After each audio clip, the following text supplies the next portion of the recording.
네, 여러분 안녕하세요. 오늘은 두 번째 시간인데요.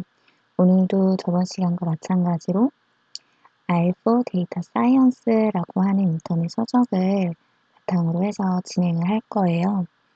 우선 이제 파셋에 관련되어져 있는 거를 한번 해볼게요.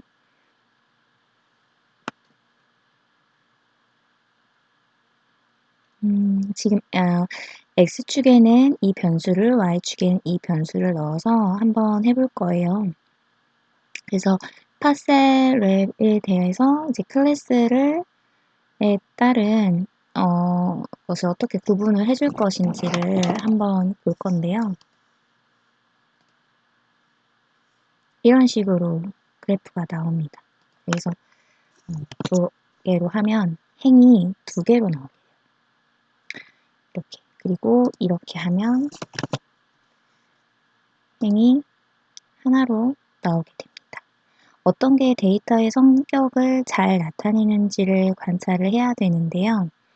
이렇게 클래스에 따라서 예, 보여주고 있는 거예요. 그럼 클래스가 뭔가 한번 네, 그 데이터를 한번 다시 볼게요. 데이터는 이제 클래스라고 하는 그 변수는 예, 이런 식으로 되어 있어요. 그래서 이런 식으로 되어져 있기 때문에 이게 이렇게 되어져 있는 것이 어떻게 데이터가 분포되어져 있는지를 클래스마다 보여주고 있는 겁니다. 그리고 이제 네, 여기에서는 네, 파세 그리드라고 되어져 있는데요. 이렇게 물결 표시를 하게 되면 각 영역에 대해서 이제 이쪽에서 이제 값과 이쪽에서의 값들이 이제 나오게 되는데 DRV라고 하는 거는 이런 식으로 이렇게 F랑 444 이렇게 되어 있어요. 그러니까 여기 이제 Y 값이 되는 거고 이게 X 값이 되는 거죠. 여기에서 이쪽에는 이러한 그 값들이 있습니다. C, Y, L이면 이 값들이 되겠죠. 이렇게 요 값들과 요 값들을 가지고 그려주는 거예요. 그래서 이게 어찌 보면은 요 하나를 보게 된다고 하면 이 값과 이 값에서 이 값들에 대한 하나하나의 영역들을 보여주고 있는 거예요. 그래서 지금 뭐 4사면 이렇게 되겠죠. 이런 식으로 이거에 대한 특징을 보여주고 있는 거예요. 되게 복합적으로 잘 나타냈다고 볼 수 있겠죠. 네. 그리고 이제 지오메트리 오브젝트를 볼 건데요.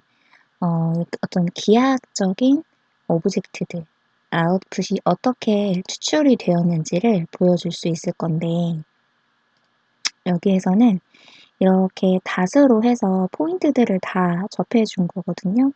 이렇게 보여주고, 그 다음에 이것을 어떻게 그 특징들에 스무스하게 그려줄 수 있는지를 보여준 거예요. 그러면 이런 식으로 해서 보여준 겁니다. 이것도 나쁘지 않죠. 네, 아주 잘 그렸고요. 여러분들 여기에서 또 특징이 다른 게 뭐냐면 라인 타입에 이 영역을 넣어준 거예요. 그러면 이 그래프는 전반적으로 보여준 건데 라인 타입을 이 영역에 대해서 보여주고 싶다. 그러면 이런 식으로 나오게 됩니다. 이것도 굉장히 멋있죠? 다음에 세 가지를 같이 볼 건데요. 여기에서는 처음에 그렸던 그래프, 그다음에 그룹에 대한 것들, 그 다음에 여기에서는 색깔을 한번 넣어줄 거예요. 네. 지금 여기서는 이 영역에 대해서 레전드, 범례를 보여주지 않겠다라고 한 거고요. 네. 이렇게 보면 이런 식으로 그려지고 또 이것도 이렇게 그려지고 그러니까 두 번째는 그룹에 따라서 이렇게 선형으로 그려주고 있는 거고요. 그럼 여기에서는 이렇게 나와 있잖아요. 라인 타입을 네, 다르게 설정을 해서 해준 거였고 여기는 이 그룹을 어떤 그룹을 넣을 것이냐라고 해서 넣어준 거예요. 조금 차이가 있죠. 네. 그리고 여기에서는 컬러를 다르게 설정하겠다라고 하고 범례를 넣지 않았죠. 근데 범례를 false를 없애면 디폴트가 true이기 때문에 나올 거예요. 이렇게 해서 나오게 됩니다. 그래서 색깔이 다르게 설정이 됐죠. 이쁘죠? 네. 그리고 여기에서는 포인트하고 스머스하고 같이 그려줄 거예요.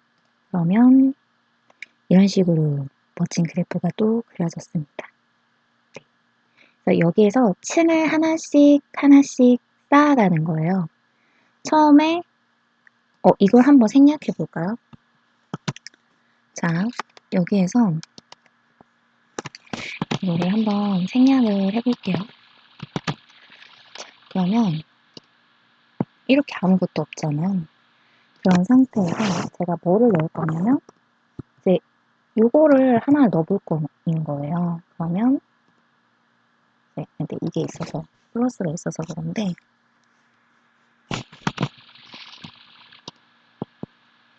여기 이제 점을 다 찍었어요. 점을 다 찍고 그다음에 거기에 플러스를 해서 또 층을 쌓아가는 거죠. 이런 식으로 해서 더하기 더하기 더하기 이런 식으로 하게 됩니다. 그다음에 자, 여기서는 이제 여기 보면 공간이 비어져 있잖아요. 이거는 이 첫 번째 해당하는 것들에 대한 값들을 그대로 가지고 오는 거거든요. 그래서 이렇게 쓸 경우에는 처음 것들을 그냥 그대로 가지고 온다고 생각하시면 되고 그려주면 이렇게 좀 전과 똑같은 그래프가 그려져요. 그러니까 힘들게 다 쓸 필요 없이 이렇게 하면 위에 거를 다 받아서 내려와 준다 라고 생각하시면 돼요. 네. 그리고 네. 여기서는 어떤 특징이 있냐면 포인트들을 어떻게 하냐면 컬러마다 컬러를 클래스마다 다르게 하고 싶은 거예요. 그럴 경우에는 네, 이런 식으로 그릴 수 있는 거죠. 그리고 이제 마지막으로는 여기서 보면 필터를 했는데 클래스에 얘만을 그리고 싶은 거예요. 그것만 스무스하게 그리고 싶을 때 어떻게 하느냐. 네, 요렇게 코드를 필터를 해서 클래스를 해서 서브 컴팩트를 하면 이런 식으로 이 영역만 이렇게 그림이 그려져요. 이것도 어떤 특징을 보고 싶을 때 스무스하게 어떤 그래프들을 그 선형적으로 연결해 주는 때 이런 걸 보고 싶으면 이런 코드를 쓰시면 됩니다. 네. 오늘도 시청해 주셔서 감사합니다.